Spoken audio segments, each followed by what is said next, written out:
4 பள்ளி மாணவர்கள் தங்கள் விடுமுறையில் சமீபத்தில் கண்டுபிடிக்கப்பட்ட ஒரு மலை குகையை ஆராய முடிவு செய்தனர்.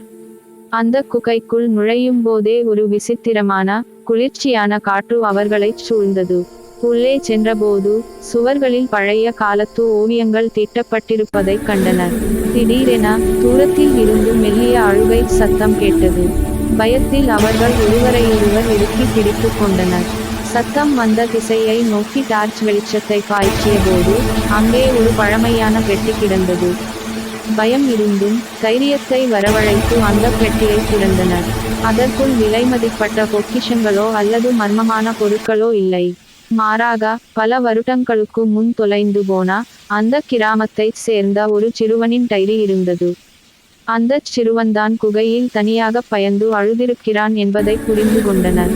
கடைசியாக, அந்த குகை ஒரு மர்ம இடம் அல்ல, மாறாக ஒரு சோகமான வரலாற்றின் நினைவுச் சின்னம் என்று உணர்ந்து, அந்த டைரியை கிராம மக்களிடம் ஒப்படைத்துவிட்டு அங்கிருந்து திரும்பினர்.